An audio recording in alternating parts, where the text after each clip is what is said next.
Kryetari i komunës së Prizrenit dhe nënkryetari i PDK-s në nivel vendi Shaqir Totaj bashkë me kandidatët e komunës së Prizrenit që po garojnë për zgjidhjet e 28 dhjetorit, mbrëm kanë organizuar 2 takime madhështore në lagjen më të madhe të Prizrenit Ortakoll, pothuajse e volosën që mbrëm mbështetjen e fuqishme për fitoren e 28 dhjetorit, duke u rreshtuar me entuziazëm, vendosshmëri dhe besim të plot në ndryshim dhe stabilitet për Kosovën, mes një atmosfere mobilizuese i qytetarëve shprehen qartë vullnetin për një qeverisje serioze, të qëndrueshme dhe me vizion zhvillimor.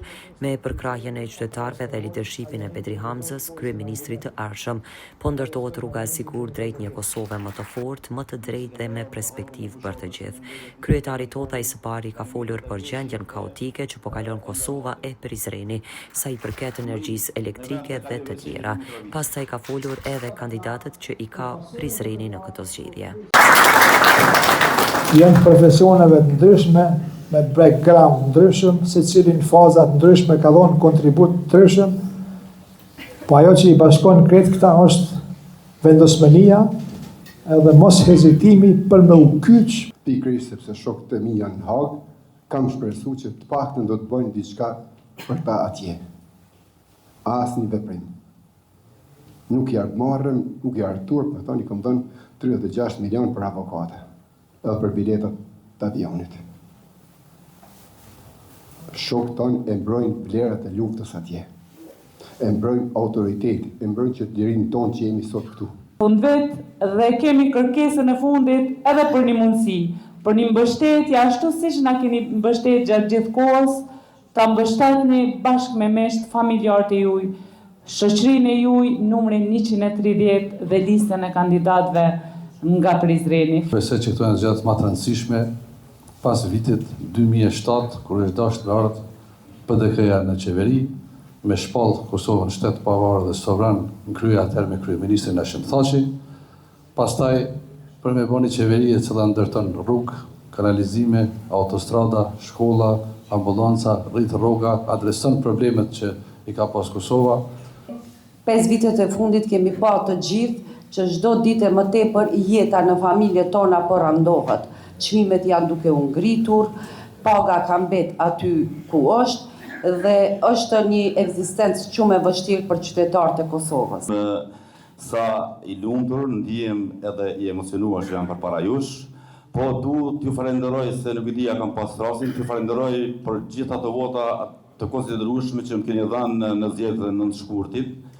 Dhe jam vërtet krenar, sepse numri konsiderueshëm i vota më ka bërë që të besoj që të jem kandidat edhe tani në zgjedhjet e tanishme. Tash është një betejë jo individuale, po kolektive. Edhe me çdo kusht du me fitu këtë betejë.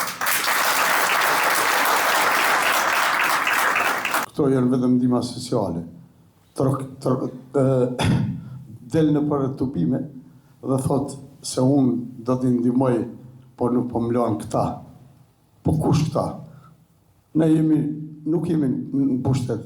Dhe ta ndryshojmë këtë qeverisje, e cila po e në përkëmb gjithë punën 20 vjeçare që e kemi bë ne bashkë me disa parti të tjera për shtetëndërtim, për liri edhe për gjithë shka që gëzojmë sot. Do gjanë Kosovë më në vullën e Partisë Demokratike. Të fillu prej luftës, prej pavarësisë, prej institucioneve e gjithë shka tjetër. Andaj, këto momente që po jetojmë, për këto 6 vjetë, është bërë një përpjekje jashtëzakonshme për me e zhbën këtë punë, cilën nuk kanë besu asnjëherë. Kjo listë që është e përbërë për këtyre njerëzve që kanë arritë ta fitojnë Prizrenin, duhet të jetë edhe në parlamentin e Kosovës. Kështu që urime për datën 28 dhjetor të jemi bashkëfitues në Prizren dhe zëri jonë dëgjohet në parlamentin e Kosovës. Derisa takimi i dytë ishte në shkollën Lek Tukagjini në Prizren, mbrëm u mblodhen me energji fitoreje dhe besim të plot në të ardhmen. Qytetarët e Prizrenit treguan vendosshmëri dhe unitet për ndryshim, duke mbështetur fuqishëm Partinë Demokratike të Kosovës drejt fitores së 28 dhjetorit.